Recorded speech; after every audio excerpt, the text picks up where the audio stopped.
Hi, welcome to Red Cup Conversations. I'm your host, Kris Poliquin, and this is a production of Red Apples Media. If you're watching us on television, you're doing so on Lake Sumter TV, Comcast Channel 13, Spectrum 498, and CenturyLink Channel 83. So today I've invited a local entrepreneur, Mr. Tim Totten, to talk about some of the things he's involved with in our local area and a little bit, hopefully, about some tips on entrepreneurship. So, Tim, thank you very much for coming on to the show. Yeah, thanks for having me. No, anytime. I already know I want you back on. So let's get started by telling the audience a little bit about yourself and how you found yourself where you are today. Well, I'm a parallel entrepreneur. It sounds a little strange. A middle child, so I'm always trying to make people happy and make my family happy. And I found that I really liked creating things. My dad was a welder, and I decided I wanted to build and create things. So I went off to the University of Florida for architecture school and lasted exactly 2 semesters, which is great. Right, okay. But what I found is I wanted to go build my own. I wanted to do my own things, and I've always been one of those people that says, I can make that, I can create it, I can do it better. So it led me into entrepreneurship, building a couple of companies. My first company is in the funeral industry, of all things. We make some awesome products there. And that has led to a few other ventures, including a gaming company called Fun Venture, a program called Artisan Laser Guild. We create things out of laser engraving, and just a couple other things that we really work on and things to give back to the community. So I consider myself a parallel entrepreneur. I run 4 things at one time, but I never feel like I'm working. So I can do it, 12, 15 hours a day. Well, that's a luxury, right? Yeah, I quit working about 10 years ago, meaning for other people. Sure. And now it's just about me being able to do the things that I want to do to help my community and my employees.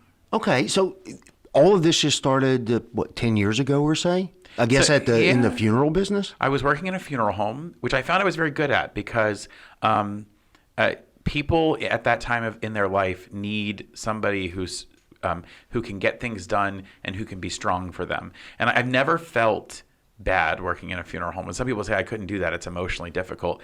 But for me, I would go home at night thinking I helped those people. So it was an opportunity to help. Right. So yes, it's very difficult when there's a death. It's quite difficult. But at the same point, I was there to be the calm person that can make it to shepherd them through that situation. And as I was doing that, I realized that we were using this very unattractive cover to go pick up people who'd passed away.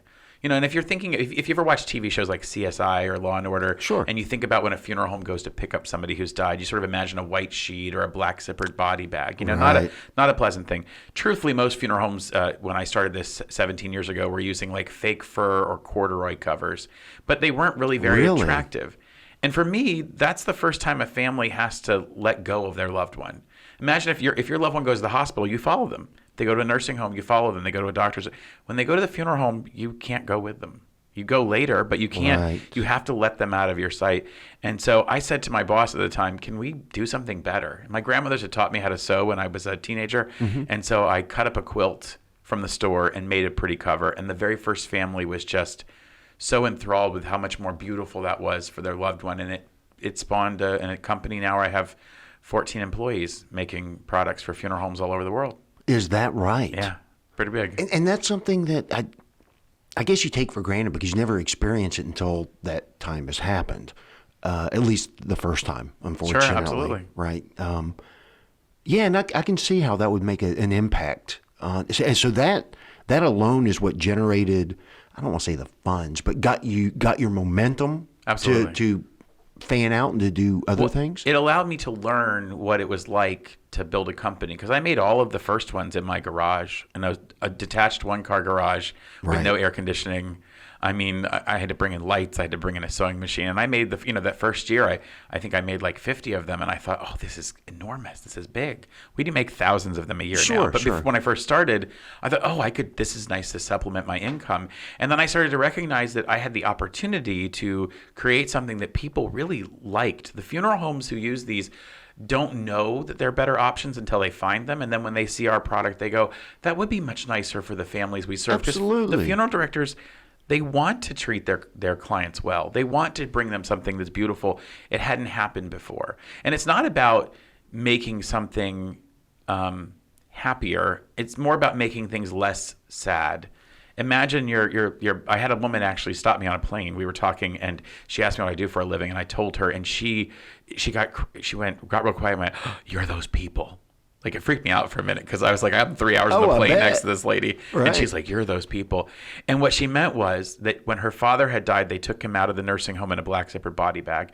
And when it was time for her mother to leave, she knew it was the last time she was going to see her because her mother was donating her body to science. And she said, "I was just waiting for that black body bag to be the last image of my mother." Well, in the meantime, the funeral home she was using had bought one of our beautiful quilt covers. And they had used that. And when they turned the corner at the nursing home and she saw her mother leaving under this beautiful quilt, she said to me on the plane, chance meeting her, she says, "You don't know this, but my mother quilted for 80 years of her life." And it was like her saying to me, "It's okay, I'm going somewhere lovely." And that one thing changed that moment for her completely.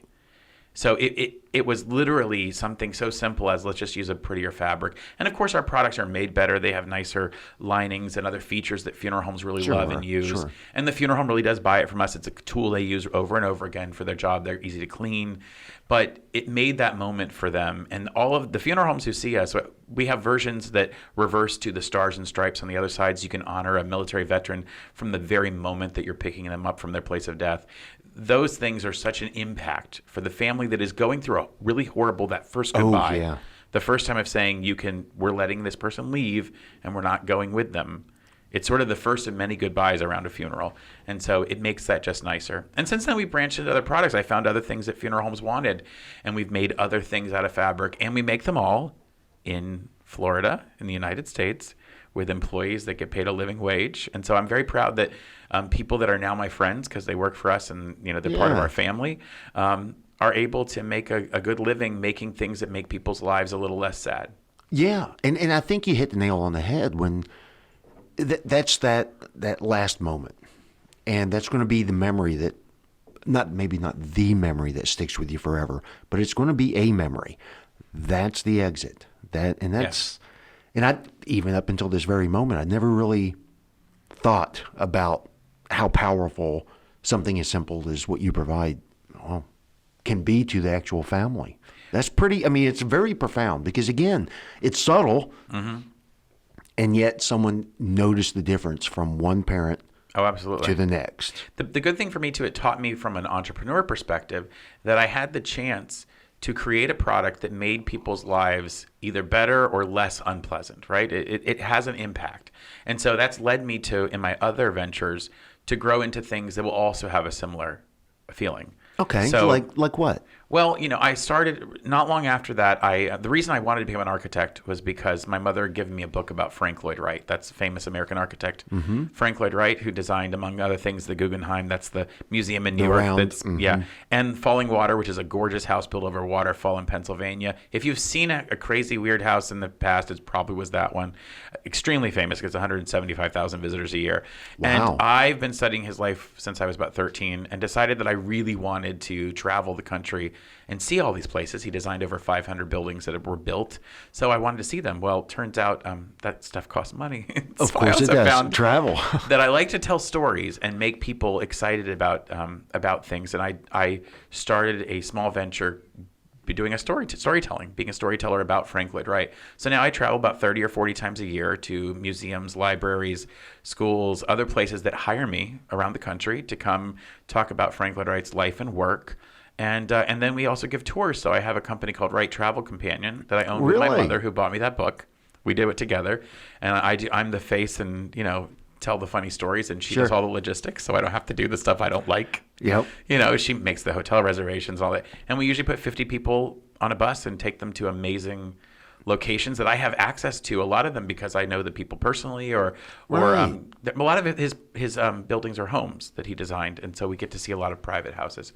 And then from there, we also created a game company called Fun Venture with another business partner, my friend Byron Fowdy, and we love games. I love escape rooms. You've heard of escape rooms before? Oh, yes, and eager to do one. And since I get to travel, I'm so tired of art museums. They're lovely. I think art museums are wonderful, but I don't understand half Mix of it up anyway. a little bit. So I look for experiences, and I decided, well, guess what? I'm going to go start doing escape rooms when I go to LA or I go to Pittsburgh or I go to Punxsutawney, Pennsylvania or Michigan or wherever. I look for escape rooms, and there's almost 3,000 of them in the country now. Really? And I love them. Well, I've done about 60 or 70 of them. Yeah, it's Wow. it's a very expensive addiction. But but what I did was I looked at, well, what could I do in Lake County? This entrepreneurship thing grows. The problem is where I'm located is not a huge population area, Right. and it's not big, high, huge median income. So what would serve those people? As an entrepreneur, I have to look at what could I actually sell.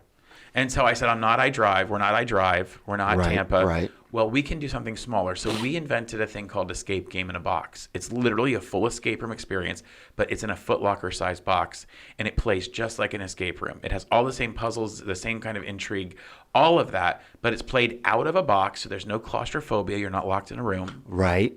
Right. And most escape rooms have changed from being escaping the room to accomplishing a task of some kind.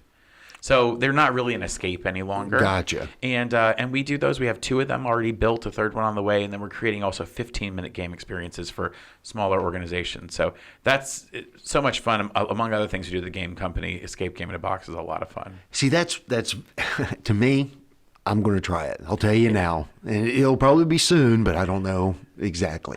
But we need to take a quick break. Sure. And when we come back, what I'd like to do is talk about some of your community involvement here in Lake County, more specifically, I guess, Eustis. I'd love to. Thanks. All right. We'll be back in a moment.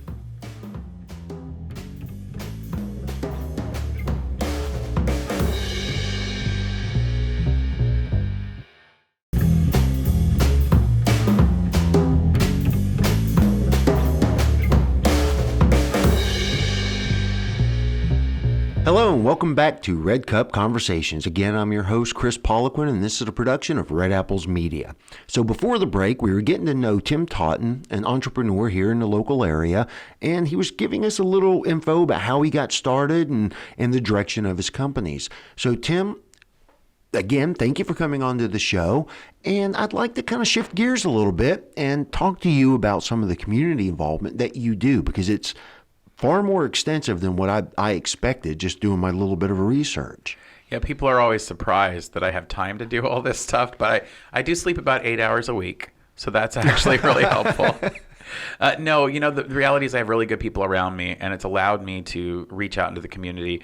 And part of that is I really believe it's time to give back. Part of being an entrepreneur is that sometimes I hit on something that really does well and we make good money, and it's time for me to sort of help give that back. I prefer not to just write a check though. So at one point I owned a small uniform store in Eustis, which is one of my failed ventures, and I treasure those as much as the ones that work, because they teach me something. Learning You learn lessons. from everything. I learned that I don't like retail. I don't want to ever do retail again. But one of the things I found interesting is people would come in the door with and I would think, oh, it's a customer, and it'd be somebody with their hand out. No cash in their hand. They'd be asking for cash. And I care about local nonprofits. I've been very active in our local historical museum in Eustis. We still do a program called Living Legends of Lake County, where we interview people who have been influential. But at the same point, I don't just want to write a check. And people would ask me for $50 at a time. And in my mind, I would say, you're trying to raise $5,000, which means you need to get 100 people to say yes to $50. You could go work a full-time job and make that money faster than you can do asking people for money. And secondly, the benefit was never that great for me as a company. So the first thing I did is we started to look for what could we do that we could ask for more money. Number one. Number two, it would hit a lot of charities at one time. And third, it would provide a real value to the company that I'm asking to give me the money. Because as an entrepreneur, I want to see results. Sure. I don't want to just, I would rather spend $10,000 on something that really works than $50 on something that doesn't. It doesn't. Right? Because it's not about the dollar amount, it's about, is it effective? So we created an event called the Amazing Race for Charity. It's very similar to the TV show. There's a hit CBS TV series that's been around for a long time. Yep. So it's teams of 2 people racing across a 5-mile course in the city of Eustis, and you have to do challenges along the way.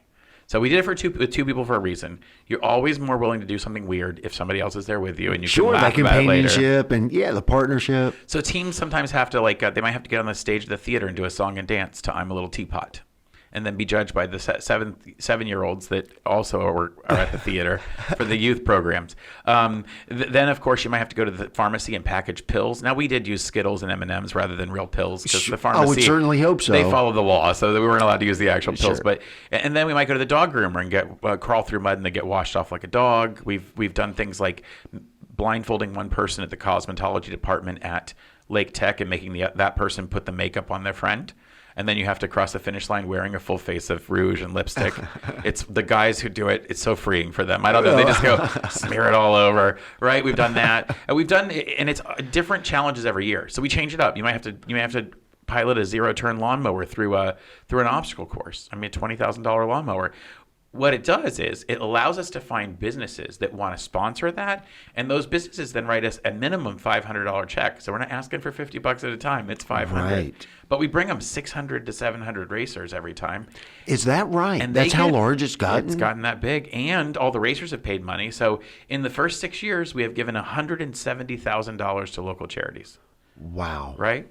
And the charities have That's to help. incredible. Yeah. It really is. Because my experience being here in Lake County, it's a very giving culture. I mean, between the colleges and different foundations, and people do care about Lake County. That is incredible. Well, the money is more impressive for this reason, and this is important to me as an entrepreneur. My friends would say to me when we first started this 7 years ago, my friends would say, "Oh, let's go to a movie and dinner." And where are they going? They were going to another county. Yeah. They weren't going to dinner and a movie here local. So a lot of our money leaves our county and goes elsewhere. So I wanted to create something that would bring people from all over the state and the country. So in fact, those 700 racers are made up of 38 cities outside of Lake County in Florida. I didn't know that. They come from 5 states. Right now, so far, people from 5 states show up every year. So Indiana, Ohio, Michigan, Maryland, Georgia, and Florida. So we're repatriating some money that usually leaves here. Right. And a lot of people from Metro Orlando area. And a lot of them are escaping Metro Orlando, come to our area because it's so much easier now to get back and forth. So, in fact, my brother and sister-in-law relocated from the St. Pete area because they liked Eustis from having come to the race every year. I make my family come, of course, right? Oh, yes, of course. So, literally, my sister-in-law said, every year you take us through a different path because it's never the same. We change the race up every year. So you've taken us to different businesses, you've taken a different path. We've seen different schools and churches and parks and all of those amenities, and we really like this town. So it's a love letter to our city about how awesome the place is. People get on their feet to see it instead of driving around, so they actually have to see things up close. And we get to highlight the best of our community. And the businesses pay good money. We have 40-plus sponsors every year who participate in this event. So that's why we can give $30,000+ a year. And we're going to pass $200,000 this year to 12 really important local charities. And I want to point out, if you don't have to go to a garage sale or a bake sale or a car wash that day for one of those local charities, it's because I created an event that prevented them from doing one of those other things that day. Right. So they're all doing our event all at one time, and you don't have to get pulled. You just come have a great, fun day. And it's marvelous. Yeah, and it's, again, symbiotic, right? Yes. The local businesses are actually participating in this as well. Yeah. So there's exposure for them, fun for them, I'm sure. Oh, yeah, they love it. Fun for the participants. And now, how long has this been going on now? This is our 7th year, 2020. Wow. So it'll be April 4th, 2020 is our 7th year. Yeah, and even better, you were talking about how many people participate. It also takes 300 volunteers because each of those challenge stations has to be run by people. So the charities that get our money, they have to show up and they have to bring people and they have to work for 4 hours that morning. But they have the most fun. No one has ever complained that it was not a good time. I was going to ask, In fact, I always say this way. Other than my son's birthday, which I do have to say that legally because he would be mad at me if I didn't say his birthday is my favorite day of the year. Right. But my next favorite day of the year is not Christmas. It's not my birthday. It's Amazing Race Day because people smile all day long. And what drives me as a human being is other people having joy. So that's why the funeral stuff works for me because I'm making people less sad. They're less unjoyful, if that makes sense. It's a little bit comforting so they don't feel as much because pain bothers me. So that joy is what I want to see. When people are smiling, laughing that day, that's why I do it. And that's fantastic. I mean, really, it is. And I think more people would do it if they had the means. But what we need, I think, as a nation is more of that mindset. You know? Yeah. I really do because, I don't know, I see too many people going, every man for himself. But everybody lives someplace, take care of your community. And anything like this. I think just expands on that thought. Now, if someone wanted to get more information about the Amazing Race, where can they get that? It's real hard. AmazingRaceForCharity.com. Ooh, get a pen. That is AmazingRaceForCharity.com. You can look up Amazing Race Eustis on a web search if you want. You can go to our Facebook page. We're pretty well known because we're established so far. So Amazing Race for Charity, it's always the first weekend in April in Eustis. We get big support from the city. And that's actually helped. Those relationships have helped me build other things in the city of Eustis, like the banner program that we were talking about before we got to this. Yes. Yeah. Yes. Can you expand on that a little bit? Because first of all, you hit the right time of year. Sure. But I think it had a profound impact on the community as well. It did for me. I didn't know about it until, like I was telling you. Yeah. So I drove through Eustis. To understand what it is really, I travel a lot. So in one place I saw there were these banners hanging in a city's downtown up in Pennsylvania, and it was banners honoring local military veterans. And I thought, well, that's really awesome. The last count, 18 members of my family have served in the U.S. military. Some of them are still serving. And I really wanted to make sure that we would have a way to honor people who've done that. And I've seen a lot in my funeral business with the products we make that honor military heroes and first responders, those kind of people. Really gets a lot of really good feedback, not only from my customers, the funeral homes, sure, but from the people they're ultimately serving. Because what you're doing is you're acknowledging a big sacrifice that someone has made. Even if someone never went to battle, it's still a sacrifice to join the military. It is. It really is. Making that commitment to your country, to saying, I know I might be in harm's way at some point, but I'm willing to do it, is a big deal. So I brought it back to our city because I have such a good connection with our local city, and I really do love my town of Eustis. It's my adopted hometown. I've been there 17 or 18 years. It's awesome. Oh, yeah. And so I decided, okay, I'm going to talk to them, and it immediately it was of course. Yeah, of course we would do that. Yeah, absolutely. And because I own a company that makes amazing, cool products, not the funeral home stuff, we also have a division called Artists and Laser Guild. We create things with a huge, gigantic, awesome laser, and we print things and we create banners and all that other sort of thing. It was easy for us to create this. So we decided immediately it was going to have a nonprofit edge to it. So any of these banner programs I ever do will always have a nonprofit portion. And what that was is we wanted to support the first annual Vet Fest in Lake County. Right. And you may know that went on from October to November this last year. Yes. So we wanted to have a nonprofit portion of this because it's a way for us to get people in the community to help a local nonprofit. We chose the Lake County Vet Fest, which was the first one it was going on. And I'm really tired of things only happening once. So when I proposed the banner program, I wanted to make sure that we at least had some nonprofit component to give back to our community. First of all, I thought it would really help the city to get on board, number one. But number two, there was a thing called Lake County Vet Fest that was happening for the first time in 2019. And I'm really tired of us having events once and never happening again. And not return, yeah. Sometimes I call it the land of the first annuals, and it just annoys me. So I wanted to make sure I could do what I could to support them. I could just write them a check, of course. I live in pretty modest means. I could write a check and it would be fine. But I wanted to do something more concrete for them. So when we decided to launch the banner program, we made the Lake County Vet Fest the first beneficiary. So people paid $200 to have a banner of their loved one placed in downtown Eustis, and $75 of that went straight to Vet Fest. And we sold out in 2 weeks, 59 banners. All 59, and we gave over $4,000 to Lake County Vet Fest, which was just, that's icing on the cake for me. I'm glad that my company made some money. We had the banners printed. We put up all the hardware. The city did all their stuff. But the fact that we could benefit a program, and in fact, what's so awesome about that is now the city has agreed to let us do banners for Mother's Day this next year. Oh, wow. And so people can honor their mother. It'll be they'll be able to buy them in March and April of 2020. So that's a plan. Any Lake County mother, someone can do it. It's going to start in Eustis and hopefully grow. Oh, that's great. But we're going to benefit a program that helps low-income young women learn that there is a life for them beyond just staying where they are, that they can go to college, that they can join the military, that they can have a future. And this program is called BAGS, B-A-G-S. It stands for something I don't remember at the moment. Okay. But it basically helps young women realize through role models, they bring women in to show them what they've accomplished. So kind of like a mentoring program, for lack of a better term. And they bring in colleges, they bring in military recruiters. Really? And they give them resources they need and teach them how to be lovely young ladies. So we wanted to use a program that would encourage those young women to be able to be better members of our society.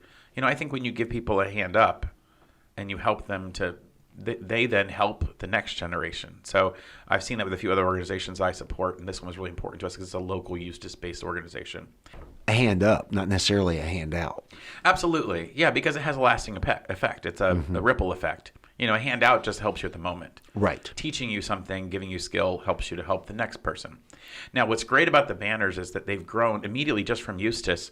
We've had other cities. So we're talking to some cities in South Lake County to do it in 2020. Umatilla. Now, we're talking about the veterans or the mothers, or well, the veterans first, and then the Okay. Mother's Day hopefully will continue. And in fact, we're stretching all over Central Florida. So we have a couple other cities that are asking us to help them do it, and we're rolling that out. Wow. Now, if someone was interested in getting a banner for themselves, where can they get that information? So that's run through our company, Artisan Laser Guild, and we've created a website called celebratingheroes.com where all of our banners will go. And eventually we're going to have programs for teachers and nurses, for first responders, for Mother's and Father's Day, and of course, the military veterans, what we call our hometown heroes, which covers anyone who was either killed in action, is currently serving, or somebody who is a veteran of the military. Oh, that's awesome. That really is. And I hope all the success in the world. Thank I you. truly do. Thank you. Well, again, if anyone wanted to get any information about what they heard on this show, where can they get that information? A couple places: Amazing Race, AmazingRaceForCharity.com. Okay. Celebrating Heroes for the banners. If for some reason they're a funeral home or they know one, they can go to Final Embrace. That's the name of our company.